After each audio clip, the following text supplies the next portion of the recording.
झटपट से बनने वाली सब्जी आज मैं बहुत ही जल्दी बनाने वाली हूँ। तो इसमें 5 से 10 मिनट ही लगेंगे और हमारी सब्जी बन के हो जाएगी तैयार। श्री जी सलाह कुकिंग में आप सभी का स्वागत है। तो चलो चलते हैं रेसिपी बनाना। मैंने यहाँ पर फ्रेश मटर ले ली है। इस टाइम मटर बहुत ही अच्छी आती है, एकदम से फ्रेश ताज़ी मटर आती है। तो मैंने यहाँ पर तकरीबन 1 मटर ले ली है और 1 किलो मटर ले ली है। इनकी फलियाँ मैंने मटर निकाल ली है। इस तरह से मैंने लहसुन अदरक को ग्रेट कर लिया है और हरी भी मिर्च भी कट कर ली है। इधर कढ़ाई में तेल डाल दिया है सरसों का, जो कि ये तेल मेरे घर का ही है। इधर मैंने जीरा हींग डाल दिया है और यहाँ पर तेज पत्ता भी मैं डाल देती हूँ। तो मैंने ग्रेट किया हुआ लहसुन अदरक डाल दिया है और इसे थोड़ी देर भूनने देंगे। और फिर मैं यहाँ पर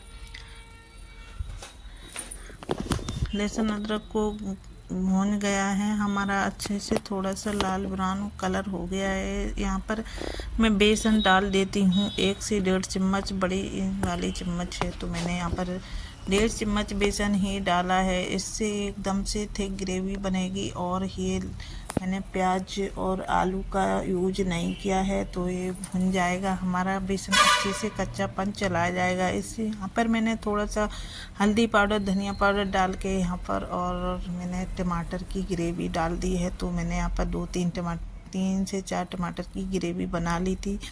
और यहाँ पर मैंने नमक भी डाल दिया है, जो कि टमाटर डालने से और नमक के साथ जल्दी से एकदम से टमाटर भी अच्छे से गल जाते हैं। तो मैंने यहाँ पर अच्छे से हमारी गल गई है, ग्रेवी बन गई है और मसाले ऊपर से ऑयल भी छोड़ दिया है। तो मैं इसी स्टेज पर मैं यहाँ पर दूध की फ्रेश मलाई ले ली थी, जो मैंने शाम को ही निकाल के रखी थी। तो मैंने यहाँ पर फ्रिज में रख दी थी, फ्रिज में रख दिया था मलाई, तो बर्फ़ बन गई है। और ये मैंने इसी में डाल दिया है। तो गरम गरम मसालों में एकदम से ये अच्छे से घुल जाएगी और यहाँ पर मिक्स हो जाएगी मसालों में। तो ये मलाई का तो बहुत ही बढ़िया टेस्ट आ जाता है। और यहाँ पर मैंने पानी और डाल दिया है, जो कि ग्रेवी एकदम से थिक बन जाए। ऊपर से थोड़ी सी लाल मिर्ची डाल के मैंने मटर भी डाल दी है। ये मैंने उबाल ली थी, थोड़ी सी बॉईल कर ली थी, क्योंकि ये कच्ची मटर डालेंगे तो टमाटरों के साथ टाइम लगेगा गलने में। और ये सब्ज़ी हमारी बन गई है। तो मैंने यहाँ पर भुना हुआ जीरा पाउडर भी डाल दिया है, थोड़ा सा गरम मसाला भी डाल दिया है। एकदम से मटर की सब्ज़ी बन गई है। ऊपर से मैंने बारीक कटी हुई धनिया भी डाल दी।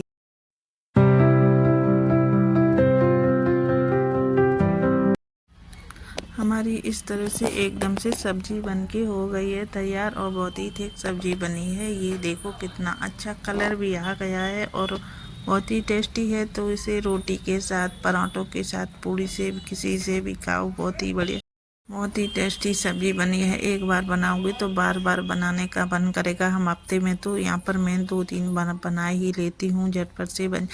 अगर हमारी इस तरह की वीडियो पसंद आती है तो लाइक सब्सक्राइब करो। Thank you more watching.